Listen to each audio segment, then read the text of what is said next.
ჩვენ დღეს ვიხილეთ სულმდაბალი საქციელი მოსამართლეების, რომლებიც აი განცხრომაში არიან, როგორც ჩანს, დავალებების შემსრულებლები არიან, რა თქმა უნდა, რეჟიმის და აქედან გამომდინარე, როგორც ჩანს, პრემიები მიიღეს და დაიმსახურეს მოკლედ ნადიმი. სამწუხაროდ, უსამართლო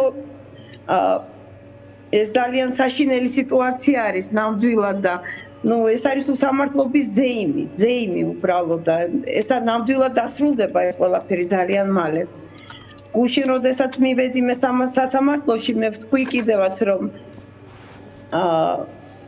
ეს არის შენობა რომელსაც ფუნქცია დაკარგული აქვს, მაგრამ ჩვენ უნდა დავიბრუნოთ ამ შენობის ფუნქცია და სამართალმა უნდა იზეიმოს ნამდვილად სასამართლოში და არა უსამართლობის აი რაღაც სამფლობელო, მონების სამფლობელო არის სასამართლო დღეს და იცით რა არის, სულ ვფიქრობ, რომ დღევანდელ მთავრობას უნდა რომ სირაქლემების რაღაცა ფერმად გადააქციოს საქართველო, მაგრამ მისამართი შეეშალა საქართველოში ეს არ მოხდება არასდროს, არავინ არ შეეგუება ამას, აი საღად მოაზროვნე დომინირებს საბედნიერო და ვერავინ ვერ შეეგუება ამას და ნამდვილად აი სირაქლემას აქვს ორი თითო ფეხზე ორი თითი, ანუ ისიც უნდათ რომ მყარად 10 ფეხის თითი კი არ გქონდეს, კიდე ორი თითი 4 თითზე ვიდგეთ, მაგრამ არ არსებობს, ეს არ მოხდება.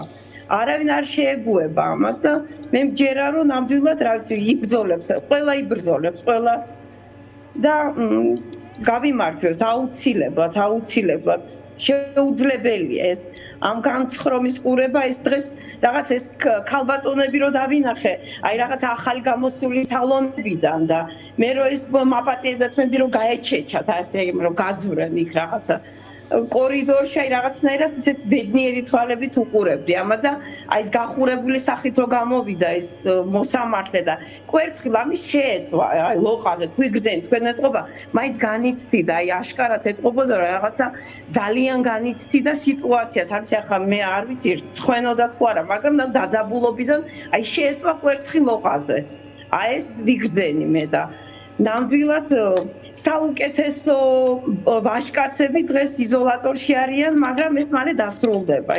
მე ძალიან მეამაყებიან ესენი და ნამდვილად მჯერა რომ ყველაფერი დასრულდება ძალიან მალე. კი ბატონო. შეიძლება. კი ბატონო. და აი ქალბატონელენ სწორედ ეს მინდა გითხოთ ალბათ ერთ-ერთი ყველაზე მთავარი საკითხი არა, რაზეც ალბათ ყველაზე ხშირად ფიქრობთ თქვენც და ყველა დაკავებულის ოჯახის წევრი, რისი იმედი გაქვთ, ვისი იმედი გაქვთ, აი სად ხედავთ, აი სამართლიანობის აღდგენის გზას, იმ გამარჯვების გზას, აი რაში ხედავთ თქვენ ხსნას, როდესაც აი ამაზე ფიქრობთ, რომ აი რამ შეიძლება მოიყვანოს ის შედეგი, რომ თქვენი მეუღლე იყოს უკანონო პატიმრობიდან გათავისუფლებული. აი ჩემი სტუმრების შვილები იყვნენ უკანონო პატიმრობიდან გათავისუფლებულები.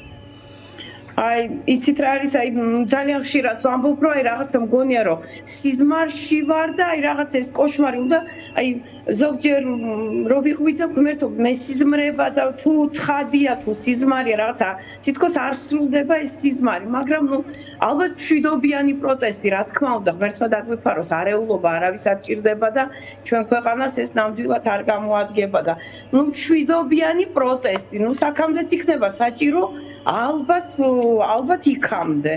რამდენხანაც იქნება საჭირო, ალბათ იმდენი ხანი უნდა გაუძლოთ ჩვენ ამას ყველაფერს. შეუძლებელია და არ ვიცი, აი ძალიან მინდა რომ ეს ყველაფერი მალე დასრულდეს. კი, რა თქმა უნდა, მე კი არა ყველას უნდა მთელ საქართველოს, რამდენი ხანიც იქნება საჭირო, იმდენი ხანი ჩვენ არ უნდა შევეგუოთ, დავარია. არის ქვეყნები, თუნდაც აი მე ძალიან ხშირად რუსები ხვდებიან აი ქუჩაში და ზოგჯერ ვესაუბრები ხოლმე და ერთმა რუსმა მითხრა, რომ იცით რა არისო, ჩვენო ჩამოვედით იმ იმედით, რომ გვეგონა რომ აი რაღაცა ევროპულ ქვეყანაში ამოვყოფდით თავს და აი კიდე რუსეთში ამოვყავითო თავი და ვეძებთო გზებსო როგორ დავტოვოთ აქაურობა და ისინი რაღაცა აი შეუძლებელია, ჩვენ არ უნდა შევეგუოთ. რა თქმა უნდა, ქართველი ადამიანი